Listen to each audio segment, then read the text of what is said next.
जय हिंद दोस्तों। तो आज हम बात करने जा रहे हैं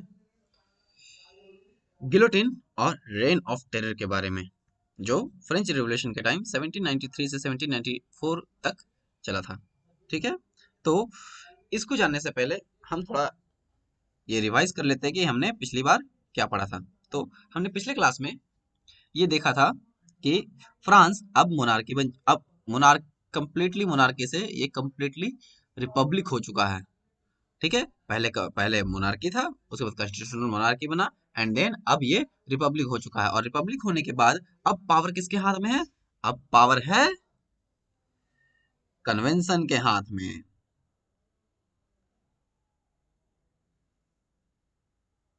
ओके, ठीक है।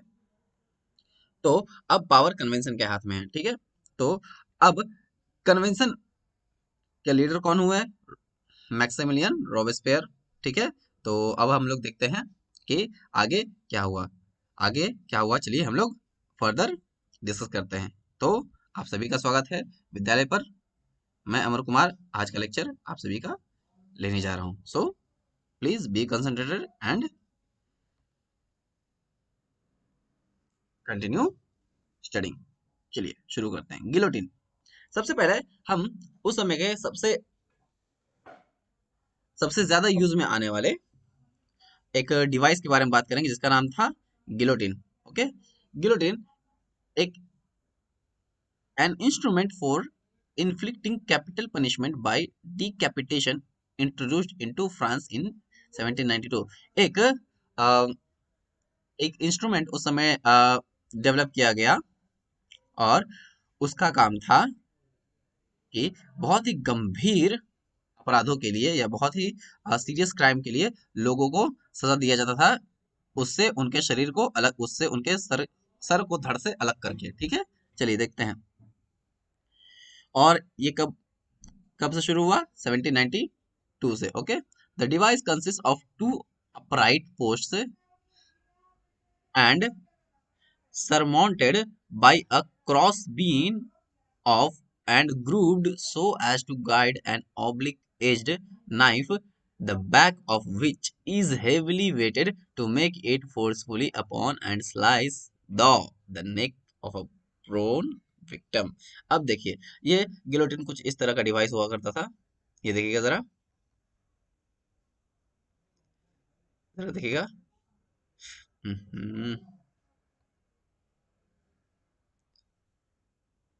हम्म, देखिए, अब ये हमारा वो डिवाइस है। कहाँ चला गया? वेट वेट वेट, रुक जाइए रुक जाइए रुक जाइए।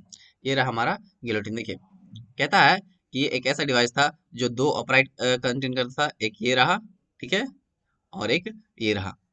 एक अपराइट ये है और एक अपराइट ये है। ओके,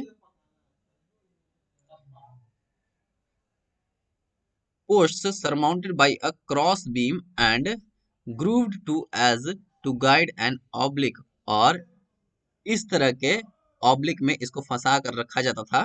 ठीक है, और इस एक अपराइट पे यहाँ पर एक एक बहुत तेज धार वाला नाइफ लगा दिया जाता था। ठीक है, और दूसरे आ, दूसरे अपराइट से जो विक्टिम होता था उसका आ, जो प्रोन विक्टिम होता था उसका गर्दन यहाँ पर फंसाया जाता था और उस पर इसे छोड़ दिया जाता था इससे, और उसका कुछ ही समय में गर्दन धड़ से अलग।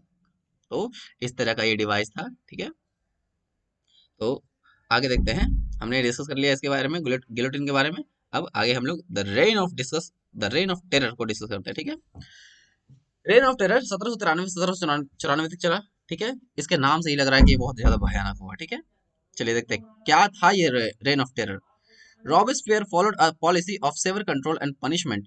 रॉबेस्पियर ने कई बहुत ही कठोर तरह के नियम और दंड लागू करना शुरू कर दिया। ठीक है, ऐसे ऐसे पॉलिसी उसने लाए जिसमें बहुत बहुत सख्ती उसने बरती। ठीक है, all those whom he saw as being enemies of the republic were arrested. अब उसकी नजर में जो भी उसे रिपब्लिक का एनिमी लगता था, दुश्मन लगता था, गणतंत्र का दुश्मन लगता था, उसे क्या कर लेता था रॉबिन्सपेयर? उसे अरेस्ट कर लेता था, उसे इम्प्रिजन करता था, मतलब कि जेल में डाल दिया था, और उसे एक क्रांतिकारी मुद्दे पर उस पर एक क्रांतिकारी मुकदमा चलाया जाता था, ठीक है।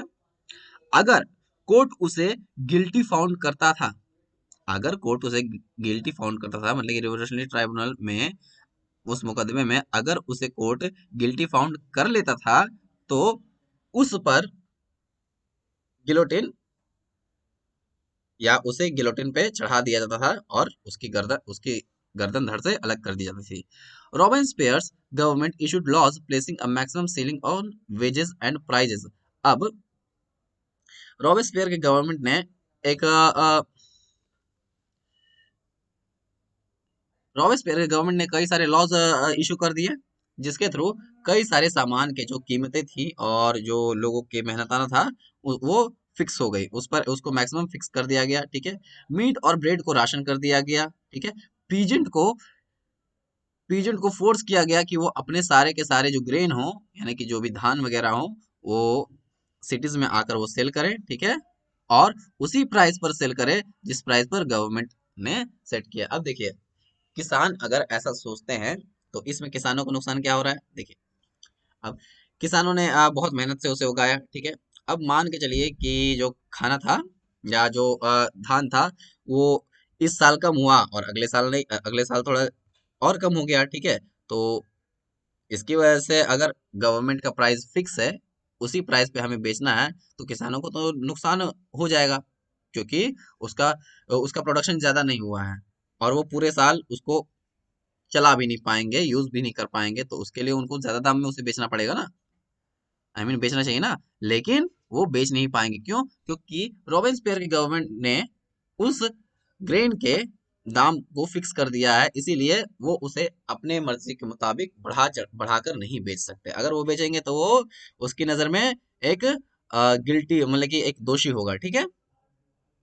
चलिए, now the use of more expensive white floor was forbidden. अब जो ज्यादा महंगे आटा थे, उसके यूज को क्या कर दिया गया, बैन कर दिया गया। All citizens were required to eat the पेन डिगैलेट इक्वली ब्रेड। अब सभी सिटीजन को ये आदेश दिया गया कि वो सिर्फ एक ही तरह का ब्रेड खाएं, जो कि क्या था, डिगैलेट, जो कि ब्रेड के ही लगभग था, ठीक है। और डिगैलेट नाम का एक डिश खाएं, और जो कि लगभग ब्रेड के ही टाइप का था।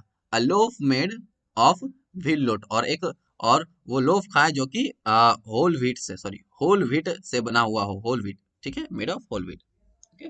चलिए, now next, equality was also sought to be practiced through forms of speech and address। और इक्वालिटी को लोगों के सामने बार बार उन्हें सिखाया गया, उनके सामने स्पीच दिया गया, उन्हें बार बार जागरूक किया गया इक्वालिटी के बेसिस पे, ठीक है। और इस तरह से रॉबिन्सपियर ने कई सारे स्कीम चलाए, कई सारे लॉज बनाए, ओके, और उसे लोगों पर लागू नहीं किया बल्कि थोप दिया, ठीक है।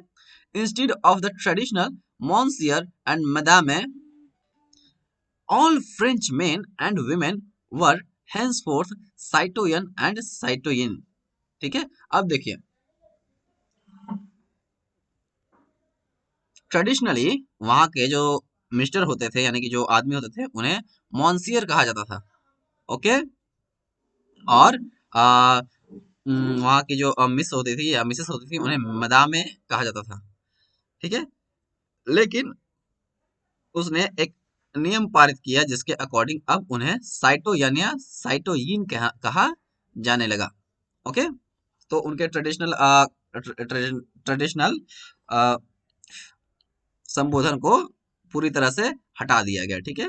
अब उन्हें नया संबोधन दिया गया।